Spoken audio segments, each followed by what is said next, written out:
Value Stack podcast is now sponsored by Coinbeast.com.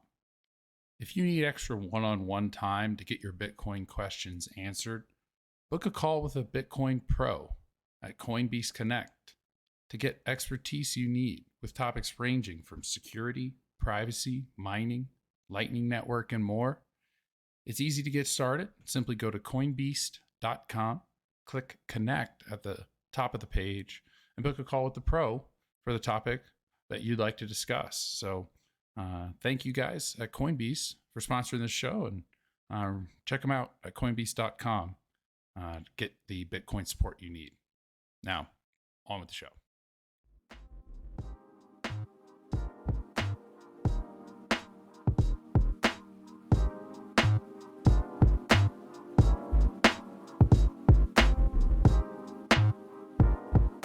Welcome to episode 11 of Value Stack. It's our first palindromic episode, and hopefully the first palindromic episode of many, because 11 is the same, forward is backwards. My name is Bo, also go by Shaper Funds, and I'm here with my esteemed co-host, BTC Bap. Bap, how you doing? Having a great day, man. It's been is it still Monday, dude? I feel like I've lived a week's time, a week's worth of work today. I'm doing good though, man. I hear you're an electrician these days. Yeah, we're doing some mining of Bitcoin, figuring out some things.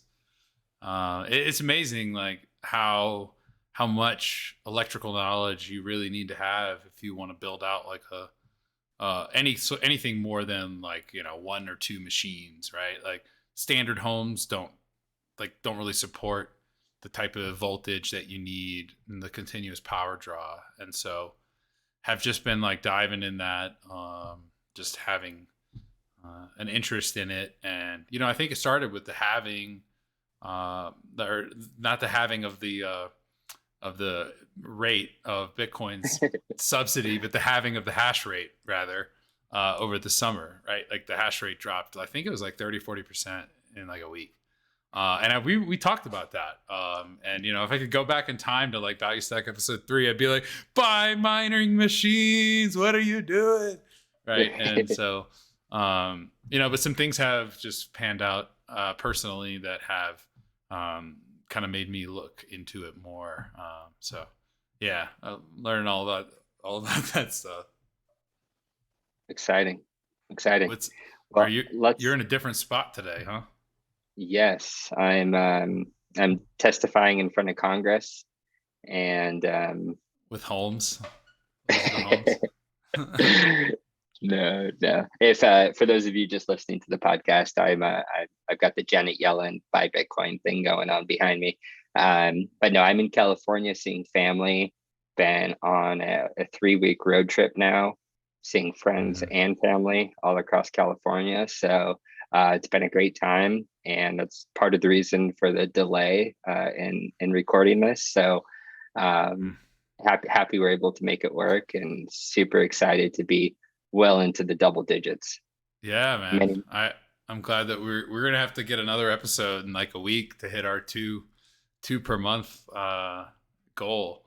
But there's been so much going on, like both in you've been traveling, and I've been sort of kind of like figuring out like how electrons work from the ground up. So this thing, personal life's taken over, but we don't forget about you guys, and we're here twice a month to bring you the latest in value investing in Bitcoin. And I've thought about like maybe like we change the tagline, like we should as we evolve, like we should consider like what unique angles we really want our listeners to be exposed to. I think we've done a good job of like separating, like we really talk about more of like from the traditional financial perspective when we talk about discount rates and inflation rates, and what does it mean like in the context of portfolio management and behavioral investing, and where does it like but I want to continue to refine our our goal. So if you're an active listener to our show, please reach out to us. Let us know like what parts of the show do you like? You know, what parts are sort of, you know, do you skip over? We don't blame you if they're, you know, we're still building this thing as we're building this whole Bitcoin freaking economy. We'll talk about Bitcoin City later on in the show. But you want to get us to our current events, Bo? Yeah. So first on the current events is, and I'm realizing now every week something involves Jack Dorsey, but Jack Dorsey and Square's decentralized exchange, which TBDex. TBDex. So pretty interesting. I read the white paper today, actually, and I didn't see anything in there that tells me it's Bitcoin only necessarily. Mm-hmm. It's not. So what's that about? So I don't think it's necessarily. I think like it's from. I mean, I read the white paper too, and to be honest, I got to read it again. Maybe a few more times. Yeah, it's pretty technical. I probably met a few of the guys who were working on that when I was in Atlanta a few weeks ago. I met a few of the guys at Square, but essentially it's to me, I got an understanding of is like, how do we get this like KYC trust to the crypto world without actually having to provide that KYC, like the KYC, know your customer rule. Basically identity verification. So they sort of like have gate points. I think they're called PFIs, participating financial institutions. And these are like the kind of the gatekeepers that deal with exchange between stablecoin and other crypto assets, or US fiat, or any fiat and other crypto assets.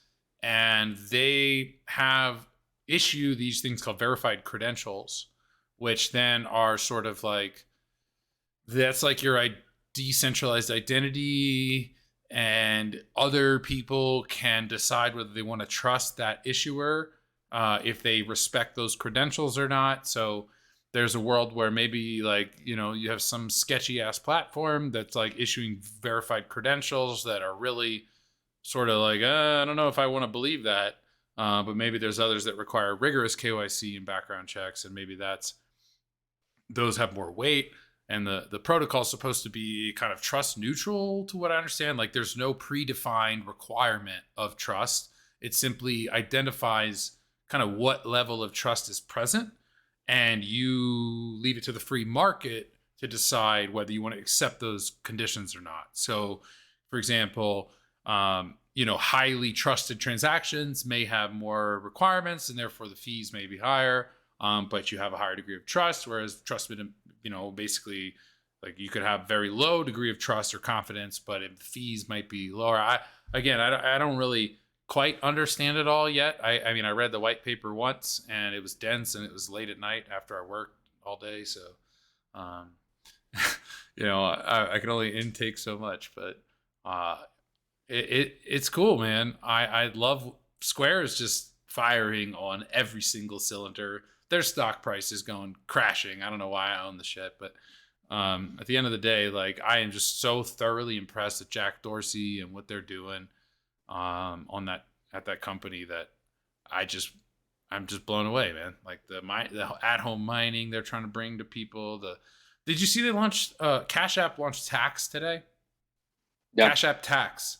Yep. Yeah. It's like Credit Karma, TurboTax. It's all built into Cash App. It's got the Cash App user experience, which means it's super, super simple. You've got rap artists and athletes endorsing Bitcoin and Cash App. Like their whole thing is like, it's approachable for the everyday person, right? And if they can make tax and Bitcoin and equity investing, all these things approachable for the everyday person, and all in the same area as their bank account, right? Because Cash App's also their bank. They have a routing number. They get paid 2 days early. But on top of that, too, they can also send money to friends, right? Cash App. Square is crushing it. I think that there's so many years, like they're thinking so far ahead. And like, how do we build an ecosystem that has the biggest walled garden you've ever seen? because the switching costs would be astronomical. And that's the exact same strategy Apple's done with their ecosystem. It's so hard to like not be an Apple user if you have been for that long. Yeah. Yeah. So you got me on the Cash App, and they do something. I think it's like once a week you can have 10% back on eating out, and you can have that 10% back directly into Bitcoin up to $75 or $7.50. Is it 10 for you? It's only 5 back for me, dude. What the fuck? Yeah, dude, because I use it all the time. They're like, he's going to use it at 5. So, dude, that's so smart. I know. As you guys know, I'm on a road trip across California, eating out a lot and paying for the bill, and then getting Venmo'd back from my friends, and getting $7.50 per eating out. They are jipping me. You're jipping me, bro. You really do get 10%? Yeah, I really do. Dude, look. You can't really see it. It's the background. It says earn 5%. Okay, mine says earn 5% at any one restaurant. Max purchase of $5 in Bitcoin back. So they've got this like, this is how crazy Square is. They're giving variable. I can't see it. Oh, yours is purple. Oh, 10% on any grocery store. Oh, I'm sorry. No. Whoa, you got a grocery store one? I don't have a grocery. Dude, what? All right, this is kind of wild. You're blowing my mind here. I didn't know about the grocery store one, because that's crazy, dude. Mine don't ever really change like that. So I have like a dozen options. Yeah, I do too. It's like Twitch and all these other things that I don't use. That's amazing. So like Square is like really like using AI of some sort to predict which deals they should offer you, but not only which deals, like from a merchant, because I don't have anything for grocery store, but like to what degree. Like I get 5% back at a restaurant, you get 10. I think it's customer acquisition really is what they're focused on right now. Like they clearly don't make that money back necessarily in most categories. Now, like Xbox and Twitch and like certain merchants probably give them a deal, but when it's just like any coffee shop, any grocery store, any eating out, it's probably them meaning to lose money to let you know that they're a hell of a lot better than using credit cards, using Venmo, using, any of their competitors. Now, actually, this is not financial advice. And since this is a podcast that kind of focuses on stocks too, the company that makes what they're doing is possible. What makes the boost feature, which we're talking about, possible, is a company called Marqeta, ticker symbol MQ. And I've been doing some work on that stock recently. It looks really interesting. It's a recent IPO. I think it's trading lower or around its IPO price currently. Marqeta. Yeah, MQ. Yeah. And they're facilitating this like debit card or credit card cashback in different types of digital assets. And they're doing it for PayPal, for Square. So yeah, interesting business. I don't own any shares, but I might in the future. So not Marketo, but Marqeta. Yeah, ticker symbol. Yeah, Marqeta. Okay, I haven't heard of that one. I knew Marketo, like Marketo, but never heard of Marqeta, which is Marqeta. Okay, ticker MQ. Interesting. Yeah, I'll have to look into it. I'm just finding this stuff out at the same time you guys are. So yeah. Cool. So yeah, everything Jack Dorsey is doing over at Square, it's exciting. Yeah, man. The Dex project is I think they're going to probably come up with the name of it at some point, but is really exciting to see, man. They're constantly doing things to help bring financial services to the masses, and I'm all behind that 100%. The SEC sucks. They will not approve a Bitcoin spot ETF. So VanEx application to have a Bitcoin spot ETF was denied this last week, which makes absolutely zero sense. If you look at all the shit products that trade out in the market, all the You triple tweeted leverage. about something like that. I remember you were like, "Wait, this is a product," or was that was you, right? I think so. Yeah. Or you retweeted it. Something like it was like some like fake leverage momentum. I don't know. You tell me. It's like some BS garbage ETF. And you talked about that, how like the quality, like you approved this, but not a spot ETF of Bitcoin. I think you can go out and buy like a triple leverage software as a service SaaS ETF. So you can get like triple exposure, triple leverage to an ETF that is exposed to only these super high growth businesses that can get whacked 10% on the day. You can lose 30% on a day in some of these things. And yet there's no Bitcoin spot ETF as Bitcoin becomes adopted globally, institutionally. It's insane. Do you think that there is, so with Hillary Clinton mentioning kind of Bitcoin as a risk, a threat, dude, like many people say like they don't know, people in politics don't know what's going on, they're ignorant of Bitcoin. I will tell you, when I listened to the words and saw the facial expressions that Hillary Clinton, she gets it. She gets it, and she views it as a threat. Yeah. And do you think so? Like, given that context, like, do you think that maybe there is this like this regulatory environment that's happening because they're starting to wake up and view Bitcoin as a threat, exogenous threat to the system? So they're like, well, let's not embrace it because it will lead to our demise and and will limit our control. Do you think that that's, first of all, no, two questions. Do you think it is being done? And then second question is, how long can that last? And is it inevitable that they fold anyway? Great couple questions there. To the first piece, yes. And I think what just popped into my mind is like, people like us, we have viewed Gary Gensler's appointment to the SEC chairman as a huge positive because he's taught on cryptocurrencies at MIT. We think, okay, this guy knows what he's doing. But you forget that he's just a pawn like anyone else. There's like bigger powers at play. And Gary, so if you're a listener, sorry. Yeah, sorry, buddy. I mean, you can do what you think is right, but you can't really actually. So, yeah, to answer that question, yes, I think that there probably are people enough in the know that are way above Gary's pay grade that could be delaying it. But to answer your second question, it's absolutely inevitable. I mean,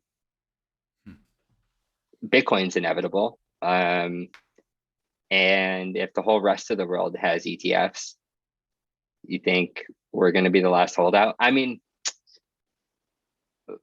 most of the rest of the world won't do it if we're not doing it. Canada already has. It's inevitable. I mean, shit.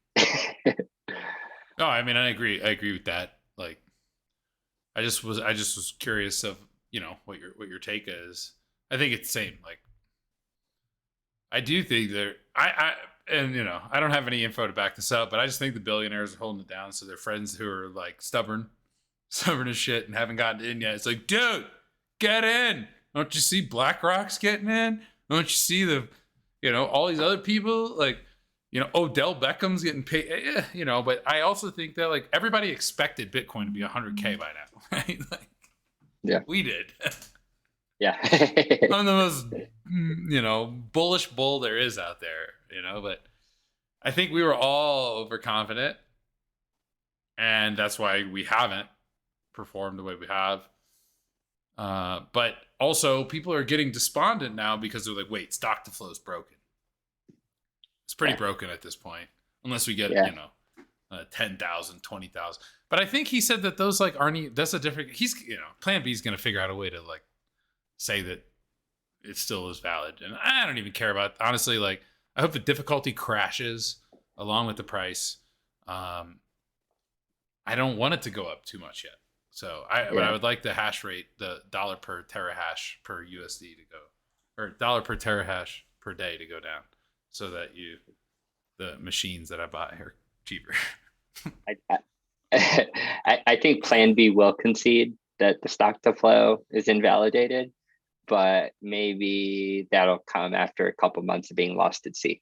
Like also, yeah, like Bitcoin could chill at 50K and then everybody's super despondent, and then like, oh, 200K, what do you know? Yeah. I still think there's like nothing's changed for me. The price on chain metrics don't look great, but the news is as bullish as ever, right? Like this is a movement, and we're still so early to this movement. Yeah, it's crazy. It's crazy. Every day I hear news that I would think there's no way this is just $1 trillion asset. Like this is a whole entirely new system that's Amazon's worth $2 trillion. Yeah. Right? Like Bitcoin is so much bigger than Amazon. Yep. This is what our whole world will be built on, our whole financial infrastructure. The Death Star is right here. The fiat currency cannot persist in perpetuity. Now, I am very suspicious of central banks doing some sort of redenomination of their fiat currency and backing it with Bitcoin. This whole Bitcoin bonds thing in El Salvador has me a little concerned, not for that, but for the precedent that I'm very worried about governments saying like, hey, how can we leverage Bitcoin to keep people using fiat currency? And I would say like maybe a US denominated, like, okay, let's say the dollar was backed by Bitcoin, right? Like, would that be better than today's world? Sure. But the reason that the dollar was backed by gold was because you couldn't send gold across the world instantly. You couldn't fractionalize gold without destroying some of its value. So it scares me that these nation states are like adopting, like El Salvador, really just El Salvador, but like it sets a precedent where it's like, hey, let's like, now they are using Bitcoin, right? They're not making an El Salvadoran dollar, but I guess what I'm just worried is like, okay, even if the United States embraces it, like what if they try to like peg the dollar to Bitcoin and like use that dollar regime now as like a continued way to control financial transactions? Like, I'm not in this to get rich. I'm in this to get free. Our fiat currency system, and now not just the fiat currency system, but the whole like surveillance state that we live in with like health requirements and like vaccine mandates and like the digital verification of those, like technology is allowing governments to surveil and put their hands in a lot of different baskets that they just didn't have the means to be able to do before. And so while I am really excited about like all these adoption of government, like governments embracing it, senators embracing it, countries, I am scared that they're going to use the same tactics of like complacency to lull us into giving up the most important part of Bitcoin, which is like the fact that you don't need fiat currency. Like I don't want to transact in a stable coin that's pegged to the dollar or pegged to Bitcoin rather. And I'm still like, the taxes are still levied. And because I'm using the stable coin, it's digital. When I cross the street, they can facially recognize me. And let's say I jaywalk, right? And like, they see me on the facial recognition software. And because I have a digital wallet with the Federal Reserve, they can instantly pull that $75 fine out of my wallet permissionlessly. Like, these are the kinds of things that I'm a little concerned about. Like, and I don't think I'm on an island. I think there's probably some people out there like that think about this, but everything is good for Bitcoin, but like not everything is good for us as humans, right? Like, right. Bitcoin's success does not equal human prosperity in my mind. Not everybody agrees with that. Two things come to mind when you say that. My snap response to what you just said is, I don't think that impacts Bitcoin at all. And I think we'd agree on that. Like, I don't think if any fiat currency was pegged to Bitcoin, that would really make a difference for Bitcoin. But that's not the point you're making, is it doesn't make the difference for individuals who might be brainwashed into thinking they can only use the central bank digital currency. But then the second thought I just had was, that's kind of cool. And I mean, it's flawed. And we talked about this a few weeks ago, or maybe a couple months ago now, when we talked about Miami coin. But the mayor of Miami, his issue with Bitcoin was people aren't willing to spend Bitcoin. So we're going to create a token that is pegged to Bitcoin. And I was just thinking, what if, I mean, even if the US central bank digital currency started off at a, some say a 5-to-1 peg or something. And then after year 5, it went to 6-to-1 peg, and then a 7-to-1 peg, and an 8-to-1 peg every 5 years or something. And even if it was known beforehand that this was going to continue to inflate relative to Bitcoin, why would anyone hold it? Why would anyone hold it is the first thing. But I guess the first, coercion. The same reason they hold it now. Yeah. Because you're forced to pay your taxes. First of all, taxes are theft, but you're forced to pay your theft in their currency. So you have to get denominated. You have to get devalued in order to pay them their bullying. Yeah. I that's why I'm just like, look, at the end of the day, like, I love Bitcoin, but it's not about Bitcoin. This has always been about what it means to be a human on Earth. Yeah. It's about what does the prosperity of an open monetary system and censorship resistant and permissionless payments, what does that bring to what it means to be a human being on Earth in the 21st century? It's not about like, let's get rich and fly private jets and dance on people and say, have fun staying poor. Like, that's not what it's about. Like, maybe it is for a few people, but like, most people are not going to have that much Bitcoin. So they like aren't going to be able to do that. You know, like, this is about being able to interact with another human being in a trustless way and know verifiably that I've never met this person, but I can do commerce with them. And it's unbelievable the amount of efficiency that will be unlocked with that kind of monetary system. If I want to buy something from someone in a different part of the world, I don't have to know who they are. Think about, like, we don't buy from Alibaba. Like, some people do, but the ones who are like, drop shippers and like warehouses. But like, think about just like, if we were able to have the complete connection with other countries in the world on the financial markets, and we could like verify their credentials with encryption, like, commerce opens up globally so much better. Oh, yes. And with that efficiency, prices collapse, which like is, I mean, not great if you're like producers selling scam and bullshit, but if you've got a real product, like, it's not going to affect you because their people's willingness to pay is going to not really drop that much. What it's going to do is enable the average person to save.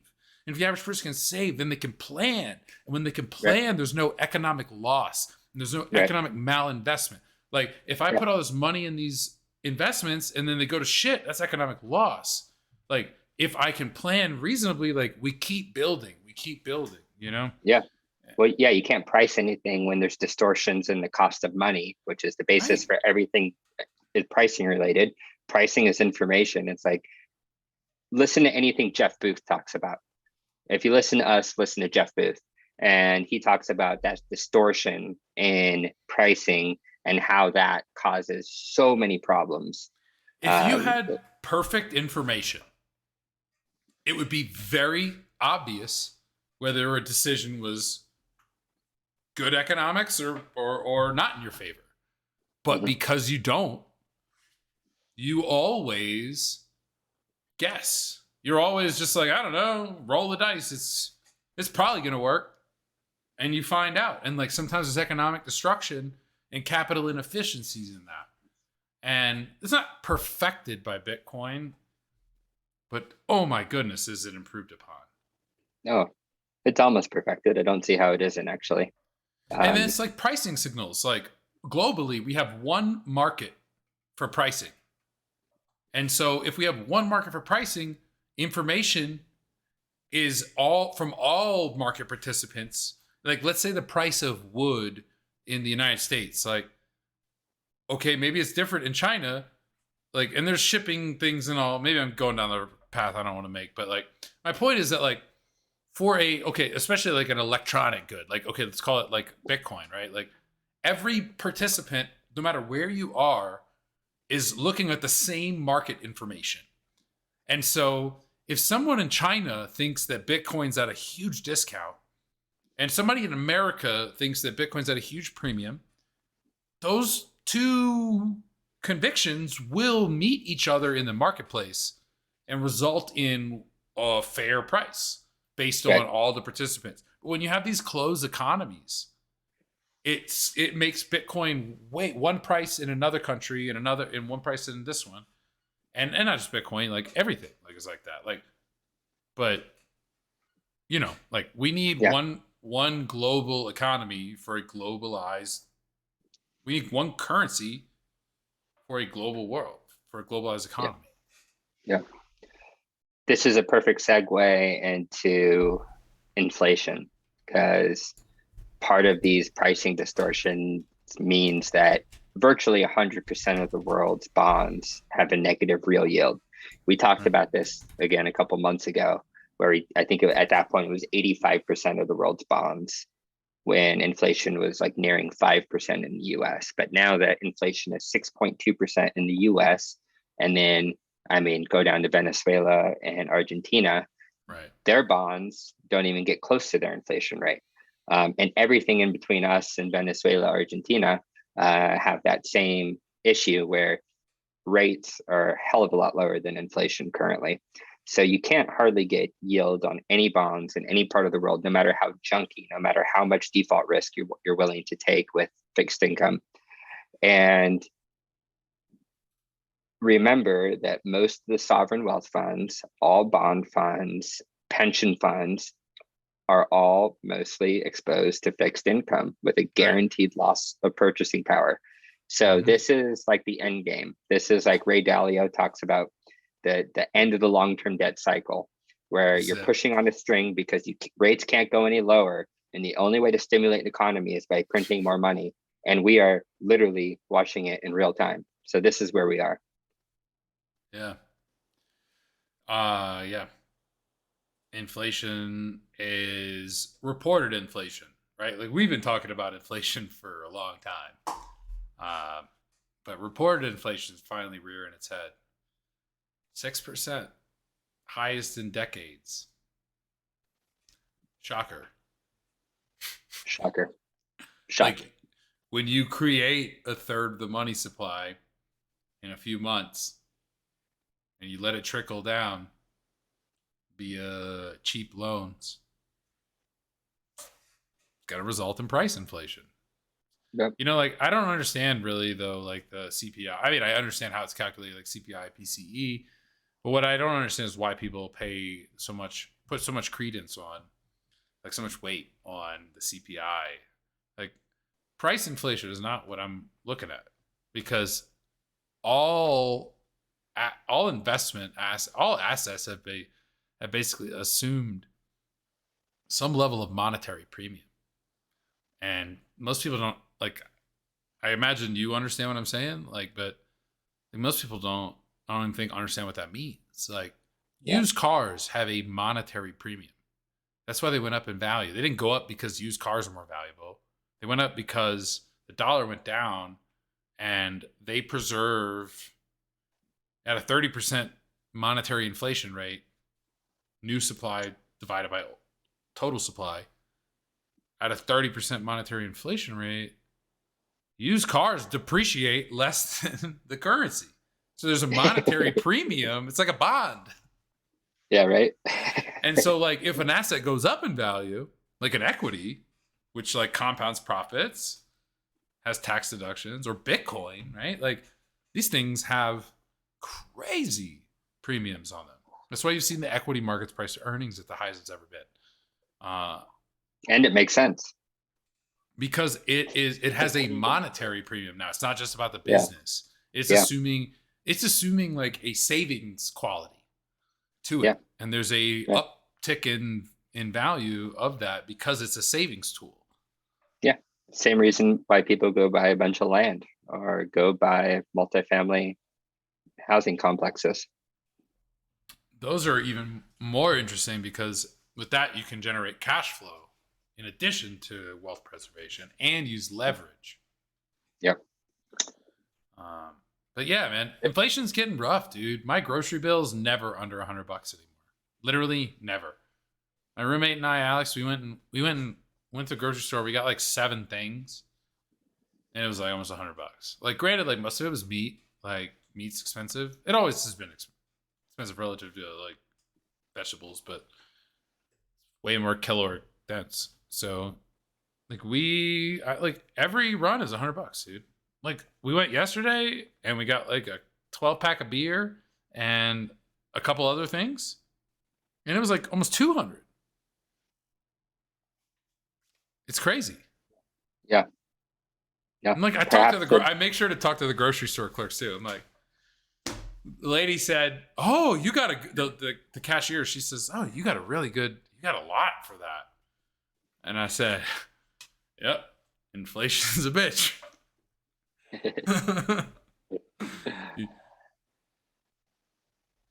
Let's talk about our boating accident of the week. All right, it's time for the boating accident of the week. And I'm already, this one hits close to home because I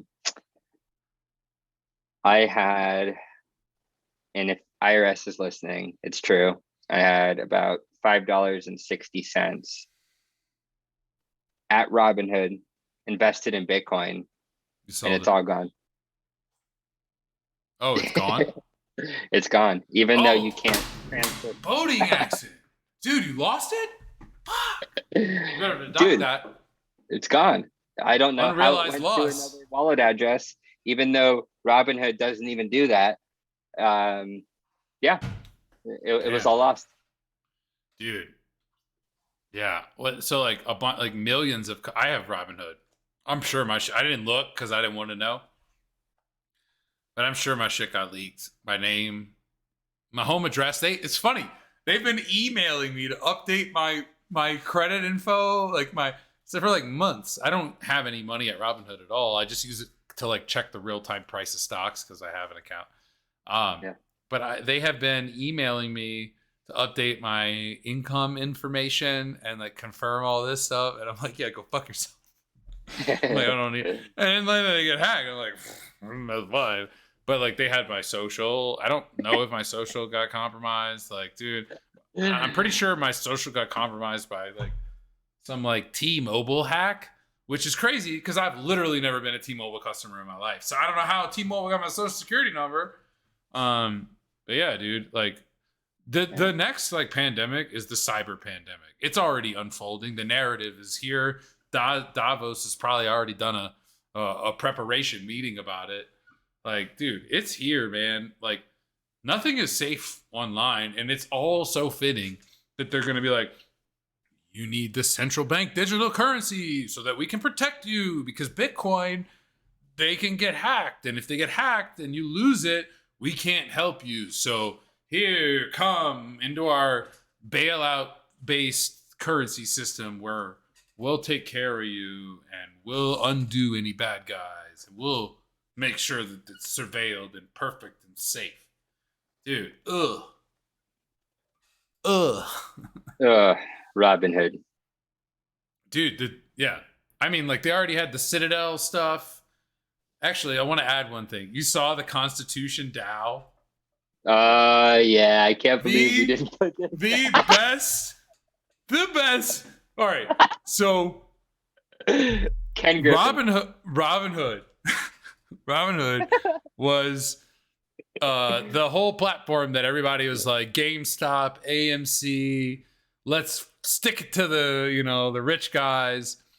And basically Citadel is like a huge market maker, one of the largest in the equity markets, and gets like all their order flow through Robinhood, and they get like a little, tenth of a millisecond advantage or whatever, right? Like, and so the whole thing was like Robinhood paused trading for these stocks that were naked short by, I imagine, Citadel. I don't know. Like, I don't know the full story, but I know that Citadel was involved. There were lawsuits against Citadel for shutting down trading. They probably were CYA, and so Ken Griffin, like, I think he's the CEO of Citadel or the general partner or whatever.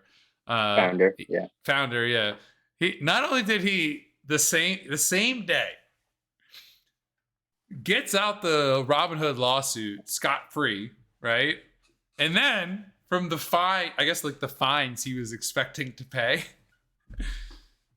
takes the same people. There was a decentralized autonomous organization that took $40 million in donations in Ethereum, which cost probably $1 million in gas fees to do so. It's like $20 to donate.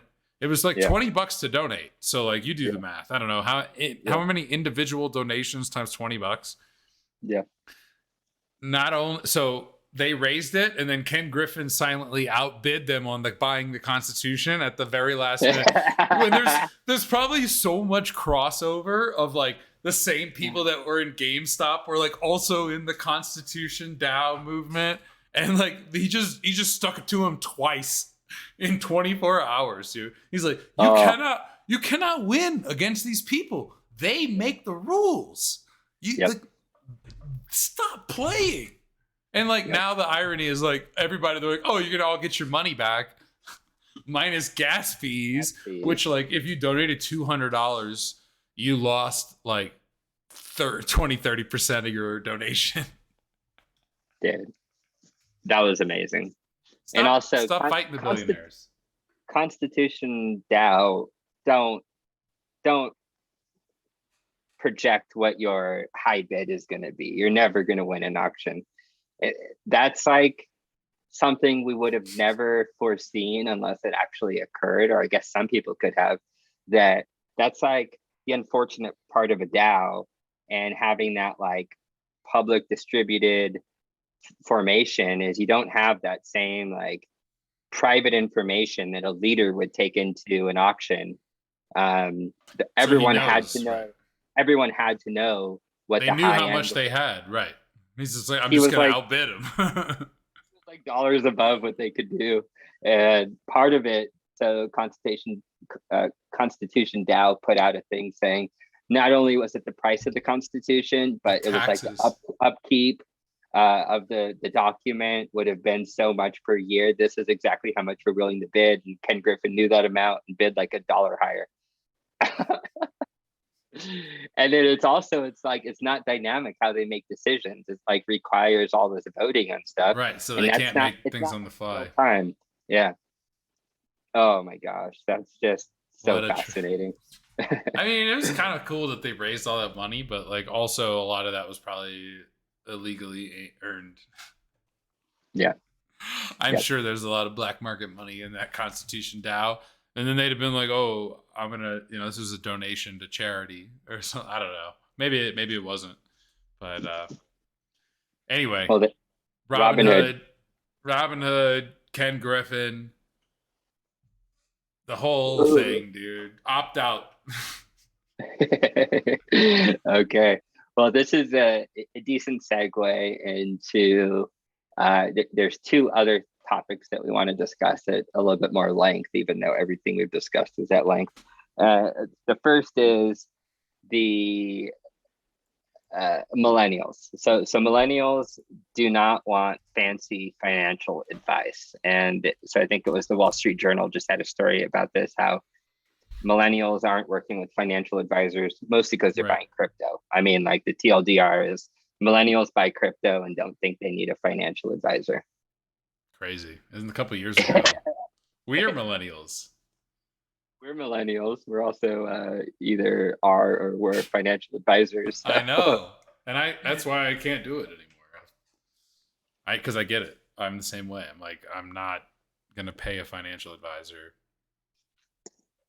So I have mixed thoughts on this, not because I'm conflicted because I'm a financial advisor, but because I still think the vast majority of people are, well, everyone is victim to human nature. Like part of what we talk about on this podcast is behavioral economics. So I mean, we're all human and prone to making human decisions. I think the difference between someone who's financially savvy or an advisor and someone who's not isn't that they aren't prone to make those decisions. It's that they're at least aware of those, they're prone to make those decisions.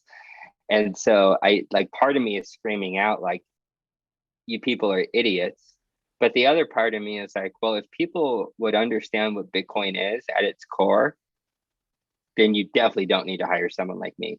You absolutely should not hire someone like me. And if you're disciplined just in general, and, I would say if someone was 30 years old, 25 years old, and they decided to put a third of their net worth into the S&P 500, index, the Vanguard low cost ETF, 30% of their net worth into Bitcoin, and like 30% of their net worth into the real estate investment trust, IAU, the gold ETF or whatever, just like real assets, and then the rest cash, emergency fund, I would say that person absolutely should not hire someone like me. Like that is a perfectly good allocation. Problem is no one does that.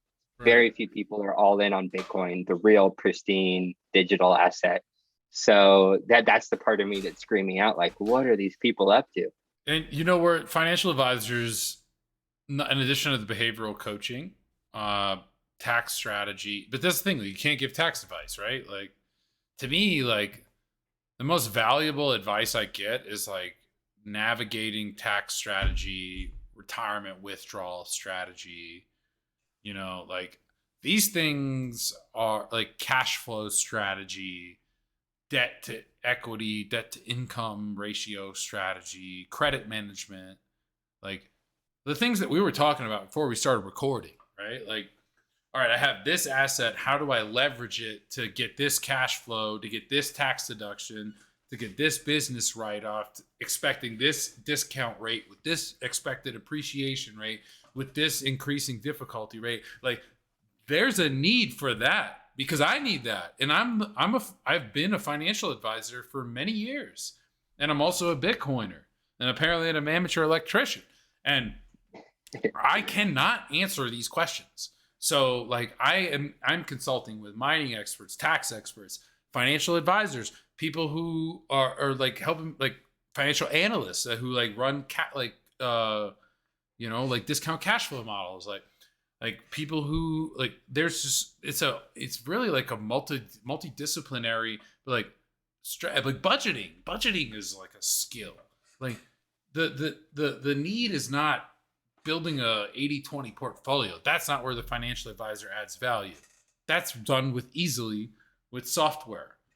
Like where it adds value is like looking and diving into that individual person's strategy and building a customized plan that works for them, that just computer models just aren't really like able to take into account yet. Yeah. Then there's too many variables, right? A ton of value that could be added there. I mean, I also know that like a lot of people our age are like, well, why don't I put all my money into the trade desk? Or ticker symbol TTD, or why don't I put all my money into, this or that? And I think some people just need to be talked off the ledge. They may kind of know it's a bad decision, but yeah, whatever. I've thought about the all in on Bitcoin thing. I don't know. I'm there. What do you think? I'm not. No, I'm not 100%. I'm virtually 100%. I've got plenty of equities. I don't even know what I'm invested in anymore. I don't give a shit at this point. It's all zero. It's all worthless if it's not Bitcoin. Right. Yeah, I think this guy's equities are Bitcoin mining companies. Dude, I literally bought all those mining stocks at the absolute worst time. Like 66K, let's empty everything and put it into Riot, Marathon, Bitfarms, Hive, all of them. They're all down like 20, 30%. I bought them like a week ago. I'm down 20, 30%. Like, I don't give investment advice anymore for good reason, dude. I'm a horrible trader. Like, long term, don't worry. We're gonna be all right. Yeah. Like timing, dude. I get caught. Like, that's why we teach people about behavioral investing. Like, I get caught up in emotional swings. Like, when Bitcoin's pumping, I'm like, shit, I don't have enough. When Bitcoin's dropping, I'm like, oh man, maybe I got a little over enthusiastic. And it happens. It happens to everyone. And that's like, you have to know where you're at. It takes like self-reflection to know, like, am I getting carried away or not? Yep. So to wrap up today's show, I want to talk a little bit more about El Salvador's Bitcoin City. So President Bukele just announced a few days ago that they're building a Bitcoin city. It's going to be pretty much on the opposite side of the country from the capital, San Salvador, and El Salvador on the coast, which isn't too far from San Salvador. And it's going to be built next to a volcano where Bitcoin mining is taking place. They're going to have no taxes whatsoever. So anyone can move there, not pay any income taxes, not pay any capital gains taxes. It's going to be free of taxes except for sales tax. President Bukele thinks the public infrastructure is going to retire. Which discourages you from spending money and encourages you to continue to save in Bitcoin. All right, keep going. It might be a very wealthy place sometime in the future. Public infrastructure is supposed to require 300,000 Bitcoins. They're going to issue bonds here in early 2022. They're hoping to raise about $1 billion. And then it's going to be a 10-year issue at 6.5%. So going back to what we were talking about before with the traditional, what'd you say? Yeah, not 6.15%. Oh, missed opportunity. Yep. Yeah. So exactly what we were talking about before. So leveraging the bonds.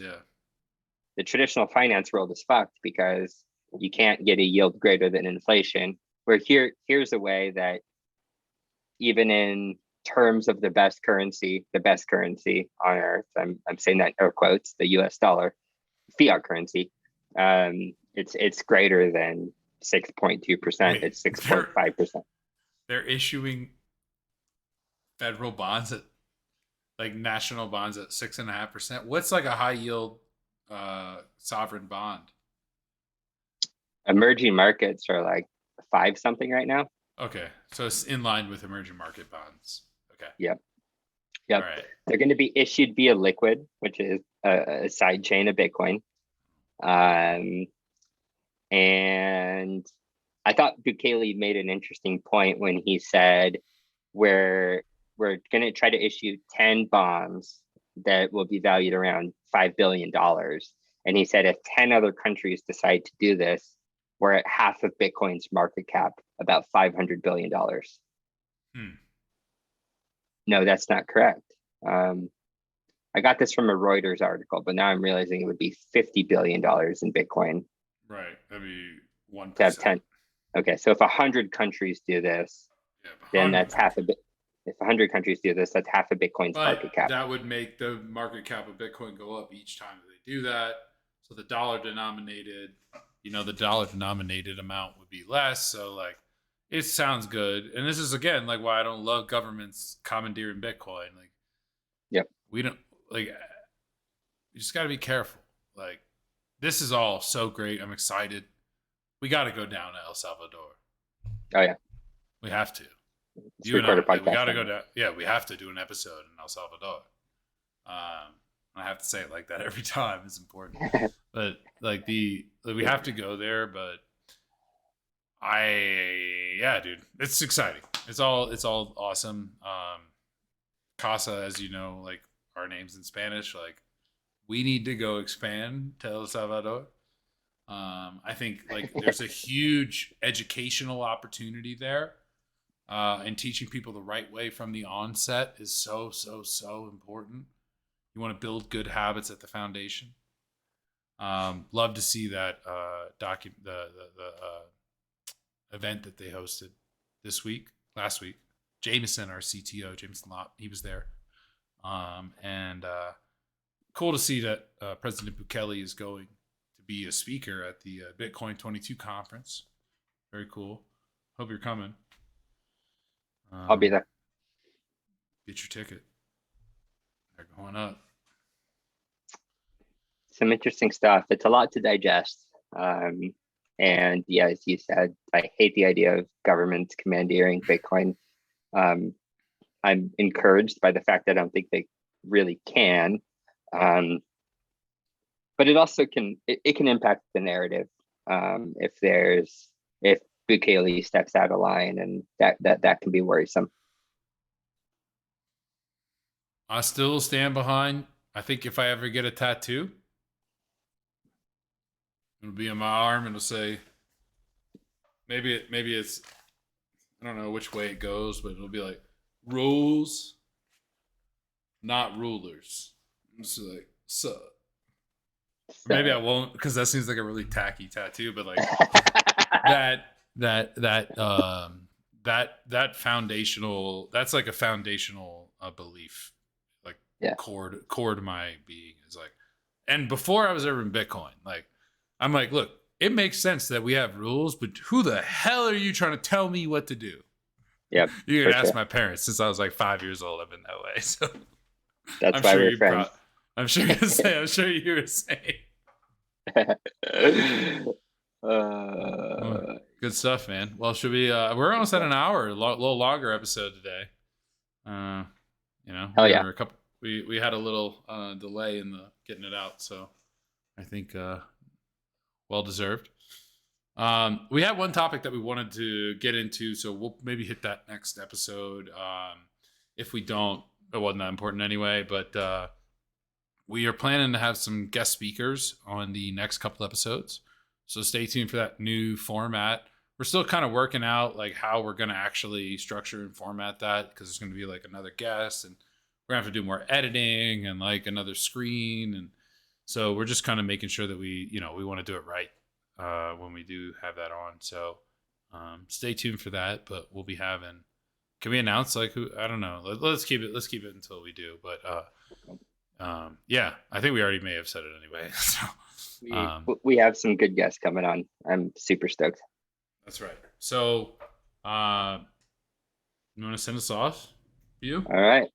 Well, all I got to say is thank you for listening. We really appreciate it. We're having fun doing this, and we want it to grow. So we appreciate all the support. And it's Monday night, and life's tight. And we'll see you next week. It's episode 11, right? Stack some sats. Do yourself some good. Bye, Bitcoin.